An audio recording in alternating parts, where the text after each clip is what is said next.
Debenture रक्कम परत करावी या मागणीसाठी कोल्हापुरातील गोकुळ दूध संघाच्या कार्यालयावर मोर्चा काढण्यात आला होता।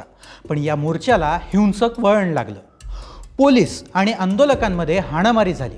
मोर्चात आणलेली जनावरं आतमध्ये सोडणार नाही अशी भूमिका पोलिसांनी घेतली, तर जनावरं आतमध्ये घेऊन जाण्यासाठी आंदोलक देखील आक्रमक झाले। अखेर संतप्त आंदोलकांनी गेट तोडून आतमध्ये प्रवेश केला, त्यामुळे पोलिसांची तारांबळ उडाली। पण डिबेंचरचा नेमका घोळ काय, ज्यामुळे शेतकरी एवढे आक्रमक झाले? गोकुळचा राडा का झाला हेच सांगतो, त्यासाठी हा व्हिडिओ शेवटपर्यंत पहा।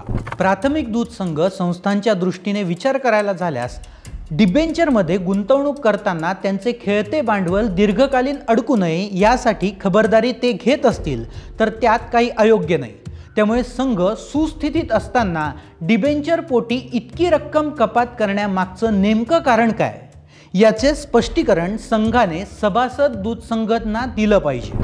गोकुळने डिबेंचरची रक्कम तब्बल 40% कपात केल्यानंतर गोकुळ दूध संघांशी संलग्न असणाऱ्या संस्था आणि दूध उत्पादकांमध्ये संतापाची लाट उसळली। दरवर्षी 10 ते 15% रक्कम कपात होत असताना यंदा 40% रक्कम कपात करण्यात आली आहे। याचा थेट परिणाम संस्था चालकांच्या तिजोरीवर पडलाय। पण याचा अधिक फटका विद्यमान संचालकांच्या संस्था सोडून इतर संस्थांना याचा फटका बसला असल्याचा आरोप करण्यात आलाय। विरोधी गटात असणाऱ्या संस्था चालकांची ही 40%पेक्षा अधिक रक्कम कपात केलं असल्याचं म्हणणं आहे। ज्या संस्थेचे दूध संचलन अधिक आहे त्या संस्थेची कपात केलेली रक्कम ही अधिक आहे। दरम्यान दिवाळीच्या तोंडावर ही रक्कम कपात करण्यात आली आहे। संस्था चालकांसोबत त्यांचा फटका दूध उत्पादक शेतकऱ्यांनाही बसलाय। त्यामुळे या मोर्चात दूध उत्पादकांसह संस्था चालकांचे फलक लक्षवेधी ठरले। महत्त्वाची गोष्ट म्हणजे गोकुळच्या संचालिका शौमिका महाडिक यांनी समर्थन देत आजच्या मोर्चाचं नेतृत्व केलं।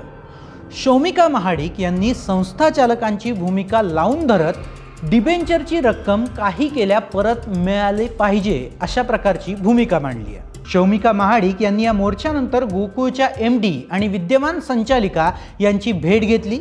यावेळी डिबेंचरच्या संदर्भात उद्या संचालक मंडळाच्या बैठकीत दूध उत्पादकांसाठी सकारात्मक निर्णय घेतला जाईल असं आश्वासन गोकुळचे ज्येष्ठ संचालक अरुण डोंगळे यांनी दिलंय। सध्या गोकुळमध्ये राष्ट्रवादीचे मंत्री हसन मुश्रीफ आणि काँग्रेस आमदार सतेज पाटील यांच्या पॅनलची सत्ता आहे। पण मधल्या काळात मुश्रीफ यांचे चिरंजीव नावेद मुश्रीफ यांची अध्यक्षपदी निवड करण्यात आली आहे। त्या निवडीनंतर गोकुळवर महायुतीची सत्ता आल्याचा दावा करण्यात आला। पण दुसरीकडे मात्र गोकुळच्या संचालिका शौमिका महाडिक यांनी डिबेंचरच्या मुद्द्यावरून सत्ताधाऱ्यांना चांगलंच घेरलंय। त्यामुळे आगामी गोकुळच्या पंचवार्षिक निवडणुकीत सत्ताधारी विरोधात गोकुळच्या संचालिका शौमिका महाडिक या अशाच पद्धतीने मोठं रान उठवतील का असं सध्या तरी दिसतंय। पण दुसरीकडे मात्र गोकुळच्या संचालिका शौमिका महाडिक यांनी डिबेंचरच्या मुद्द्यावरून सत्ताधाऱ्यांना चांगलंच घेरलंय। त्यामुळे आगामी गोकुळच्या पंचवार्षिक निवडणुकीत सत्ताधारी विरोधात गोकुळच्या संचालिका शौमिका महाडिक या अशाच पद्धतीने मोठं रान उठवतील असं सध्या तरी दिसतंय। तुम्हाला काय वाटतं? शौमिका महाडिक महायुतीच्या विरोधात जातील का? हे आम्हाला कमेंट करून नक्की सांगा आणि सरकारनामाला सबस्क्राईब करायला विसरू नका।